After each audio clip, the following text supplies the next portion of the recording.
You're sitting in the break room.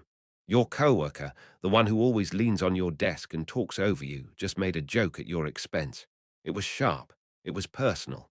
Everyone laughed. You felt that heat crawl up the back of your neck. You felt your chest tighten. You had a comeback ready, something mean, something to shut him down, but you hesitated. You let the moment pass. Now, an hour later, you're still seething.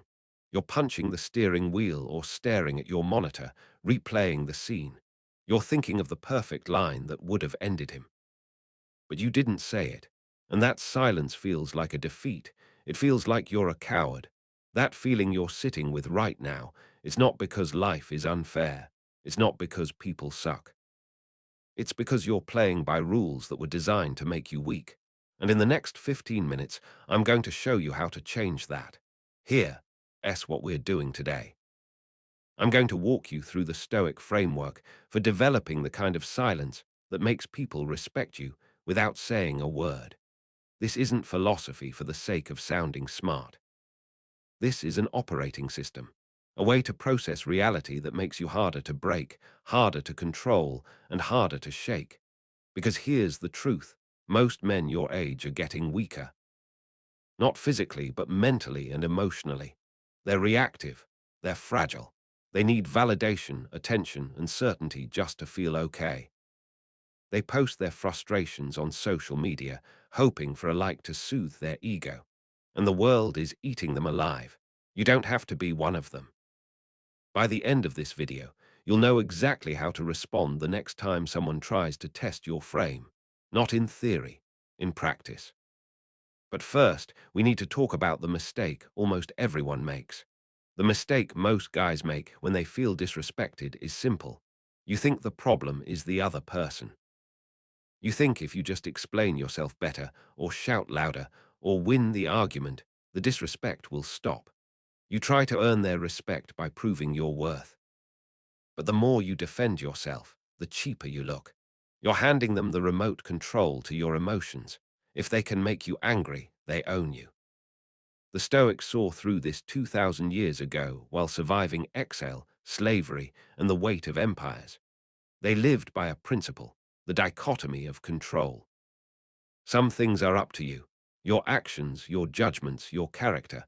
Everything else, other people's opinions, their insults, their jokes, is not up to you.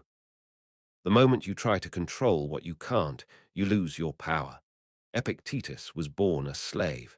He had his leg broken by a master.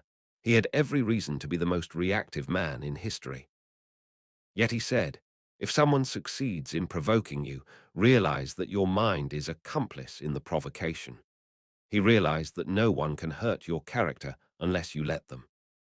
If you react, you've agreed to be hurt. So ask yourself, are you handing your peace to people who don't even like you? Are you letting a random comment from a stranger or a jab from a peer dictate your mood for the next 4 hours? Let me show you what this looks like in practice. I'm going to break down 4 core lessons. First principle, between the stimulus and your response, there is a space. In that space lies your freedom. Imagine you're in a group text. A friend drops a screenshot or a comment clearly meant to bait you. Maybe it's about your job or your recent breakup. Your thumb is hovering over the keyboard. You want to fire back. You want to set the record straight. If you text back immediately, you lose. Even if your comeback is clever, you've shown that he has the power to pull a reaction out of you instantly. You've signaled that your peace is fragile. The Stoic move is simple. Wait, don't open the app. Observe the physical sensation. Feel the heat in your chest. That's not you. That's a biological reaction. Choose silence. Not the angry silence of someone pouting, but the deliberate silence of someone who has better things to do. Your lack of reaction creates a vacuum. It makes the other person look desperate for attention. It signals that you are the one in control. Second principle, events don't hurt us, our interpretations of them do. You're at the gym, you're working hard. You see a group of guys looking your way, whispering and laughing. The story you tell yourself is that they're making fun of your form or that they think you're weak. The result is you leave feeling small. Instead, Apply objective representation. Strip the event of its adjectives. The fact is three people are looking in your direction and talking. Everything else is just an interpretation. Since you can't know, why choose the interpretation that makes you suffer? Third principle. Character is built by the things you do when no one is watching. You've committed to a new routine. 6 a.m. wake up. No scrolling on your phone for the first hour. By day 4, it's raining and you're tired. You think about making it up tomorrow. The Stoic advice tells you to protect your word. If you tell yourself you're going to do something and you don't, you are teaching your brain that your word is worthless. Don't negotiate. If the goal was a 3-mile run and you can't do it, put on your shoes and walk to the end of the block. Do not accept a 0. Discipline is a habit of honoring the contract you made with yourself. When you trust yourself, you don't need validation from others. Fourth principle, don't just tolerate what happens, use it. You get passed over for a promotion you deserved. It's unfair.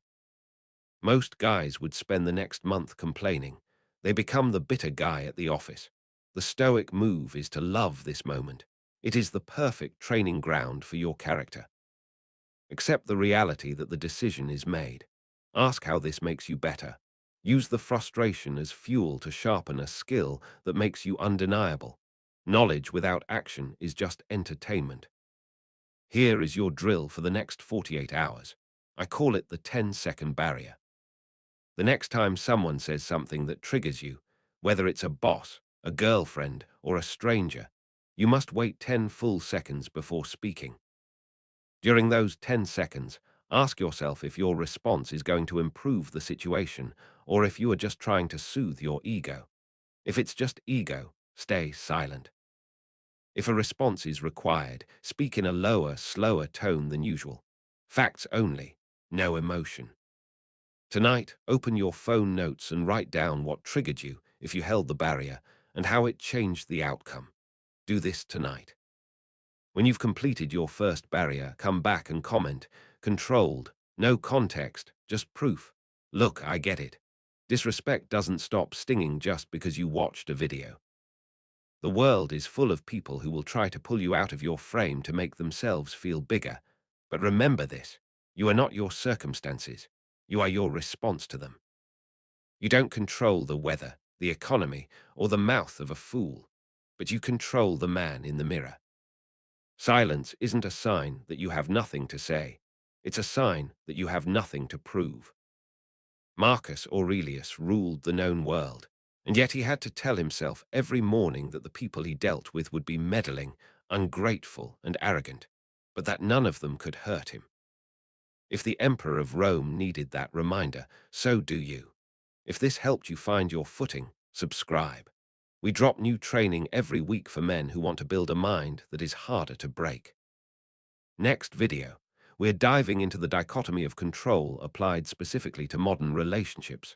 You're going to want to see it. Stay solid. I'll see you in the next one.